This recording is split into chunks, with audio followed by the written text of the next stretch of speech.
முருகா, நீ என் கூட இருக்கியான்னு எனக்கு தெரியாது. ஆனா நீ இருக்கேங்கிற நம்பிக்கையில தான் நான் அடுத்த கட்டத்தை நோக்கி அடியெடுத்து வைக்க போறேன். வேலுண்டு வினை இல்லை, உன்னை போல் ஒரு துணை இல்லை.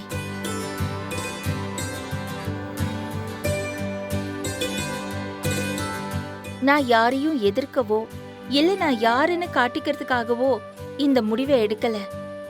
தொலைஞ்சு போன என்ன தேடி கண்டுபிடிச்சு நான் யாருன்னு எனக்கே உணர்த்திக்க எடுத்த முடிவுதான் இது.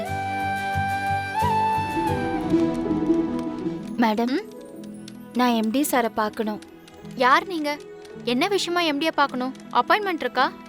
என் பேரு லக்ஷ்மி. இந்த ஆஃபீஸ் கேண்டீன் விஷயமா எம்டி சாரை பார்க்கணும். அப்பாயின்மெண்ட் எல்லாம் வாங்கல. ஒரு தடவை ஃபோன் பண்ணி எம்டி சாரை கேக்குறீங்களா?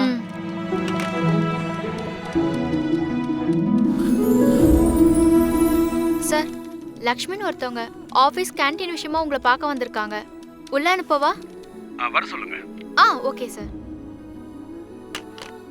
மேடம், எம்டி உள்ள வர சொல்றாங்க. வாங்க மேடம். அது சரி, இதுக்கு முன்னாடி இது மாதிரி ஏதாவது வேலை பார்த்துருக்கீங்களா? இல்ல சார்.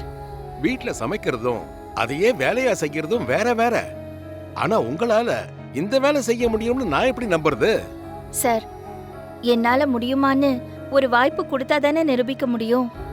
ஒரு தடவை கொடுத்து பாருங்க சார். என்னால முடியாதுன்னு நினைச்சீங்கன்னா அதுக்கப்புறம் மாத்திடுங்க. நான் எதுவுமே கேட்க மாட்டேன். தப்பா நினைச்சுக்காதீங்க லட்சுமி அம்மா. நான் உங்களை நம்பாம இல்ல. இந்த வேலை கொஞ்சம் சிரமமா இருக்கும், அதனாலதான் கேட்டேன். பிடிச்சு செய்யற எந்த வேலையும் சிரமமா இருக்காது சார். சமைக்கிறவங்களோட சந்தோஷமே அதை சாப்பிட்டுட்டு மத்தவங்க நல்லா இருக்குன்னு சொல்றதுல தான் இருக்கு. ஒரு வகையில பெண்களுக்கு சமையலுங்கிறது அவங்களோட திறமைய வெளிப்படுத்த கிடைக்கிற அங்கீகாரம்தான்.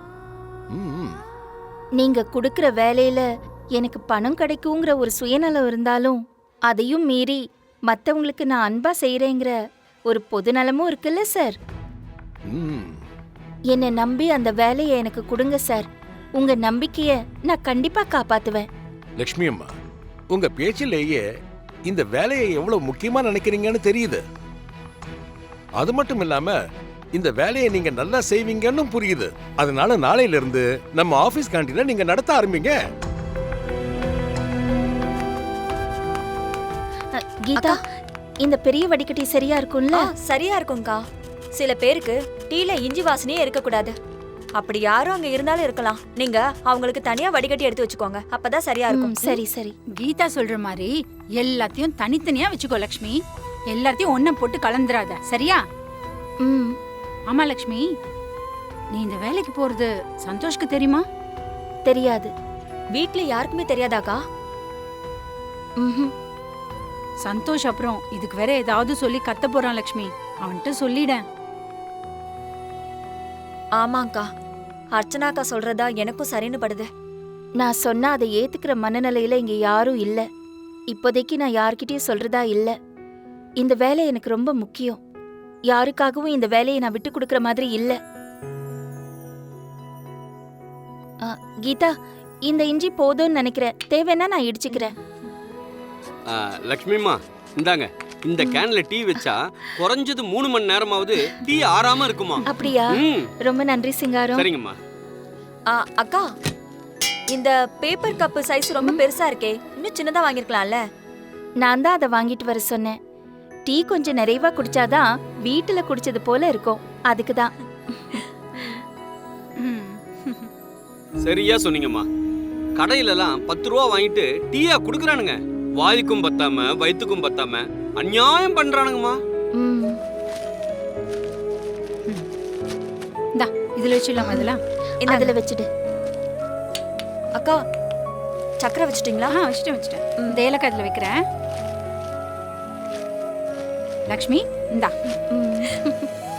லக்ஷ்மிமா, வேலை பார்க்குற இடத்துல டீய நேரத்துக்கு கொடுக்கறது ரொம்ப முக்கியம்மா. கொஞ்சம் லேட் ஆனாலும் வேலை மேல இருக்கிற வெறுப்பை நம்ம மேல காட்டுவானுங்க. அதனால கூடிய மட்டும் சீக்கிரம் கொடுத்துருங்கம்மா.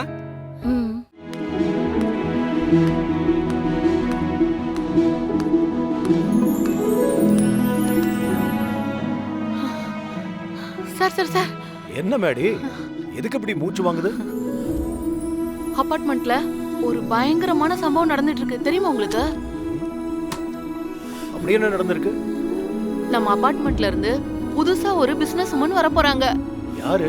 என்ன பிசினஸ்? வேற யாரு, நம்ம லக்ஷ்மி மேடம் தான். ஆமா சார், டீ சேல்ஸ் பண்ண போறாங்களா? என்ன மேடி சொல்ற? லக்ஷ்மி மேடம் டீ சேல்ஸ் பண்ண போறாங்களா? எங்க? சொல்றேன், அதுலதான் பெரிய ட்விஸ்டே இருக்கு. சந்தோஷ் வேலை பார்க்குற ஆபீஸ்ல லக்ஷ்மி மேடம் புதிய வெண்டரா ஜாயின் பண்ணிருக்காங்க. அப்படியா? ஆச்சரியமா இருக்கு. சந்தோஷ் எப்படி இதுக்கு ஒத்துக்கிட்டான்? சந்தோஷ் ஒத்துக்கிட்டாரா இல்லையான்லாம் எனக்கு தெரியாது. ஆனா லக்ஷ்மி மேடம் அந்த ஆபீஸ்ல கேண்டீன் ஓபன் பண்ணிட்டாங்க. அது மட்டும் கன்ஃபார்ம். அந்த ஆர்டர் கிடைச்சதும் டீ போடுறதுக்கு பெரிய டிஸ்கஷனே போயிட்டு இருக்கு. இஞ்சி டீ, ஏலக்காய் டீன்னு ஏகப்பட்ட வெரைட்டியை இறக்கலாம்னு பிளான் பண்ணிட்டு இருக்காங்க. குட். அவங்க தான் சொந்த கால்ல நிக்கணும்னு முடிவு பண்ணிட்டாங்க. அது ரொம்ப சந்தோஷமா இருக்கு. வீட்டுக்குள்ள இருக்கிற லேடிஸ் பிசினஸ்க்கு வந்தாக்க ரொம்ப ஷார்ட் பீரியட்ல பெரிய இடத்துக்கு போயிடுவாங்க. ஆமா மேடி, அவங்க தன்னை யாருன்னு அவங்களுக்கு புரியாதவங்களுக்கு தெரியப்படுத்துற தருணம் இது. நான் உடனே லக்ஷ்மியை பார்க்கணும். சார், நான் பார்க்கும்போது அவங்க பார்க்கிங் ஏரியால இருந்தாங்க. சரி. இப்பதான் மேடி சொன்னா நீங்க கேண்டீன் போட போறதா. ரொம்ப ரொம்ப சந்தோஷமா இருக்கு. வாழ்த்துக்கள். கேட்டரிங் பிசினஸ்ல எனக்கு நிறைய எக்ஸ்பீரியன்ஸ் இருக்கு. அதனால உங்களுக்கு என்ன ஹெல்ப் வேணும்னாலும் எந்த நேரத்திலையும் நான் செய்ய தயாரா இருக்கேன். ஏதோ புதுசா தானே ஒரு பிசினஸ் ஆரம்பிச்ச மாதிரி ஒரு எக்ஸைட்மெண்ட் இருக்கு.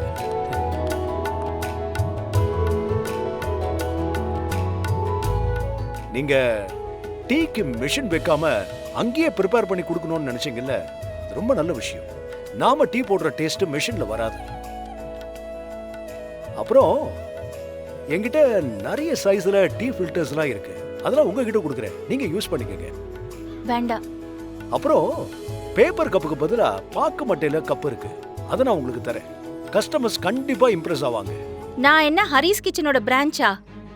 எல்லாத்தையும் நீங்க கொடுக்குறேன்னு சொல்றீங்க? ஐயோ, நான் அப்படி சொல்லலைங்க. நான் உங்ககிட்ட இருந்து எந்த உதவியும் எதிர்பார்க்கல. அத நீங்க எதிரில் நிக்கிறவன பார்த்து சொல்லலாமே. சரி, வாங்க மாட்டீங்களா? ஓகே.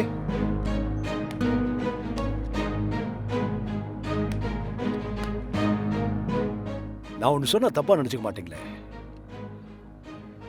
உங்களை பார்த்தா என் அம்மாவை பார்க்குற மாதிரி இருக்கு.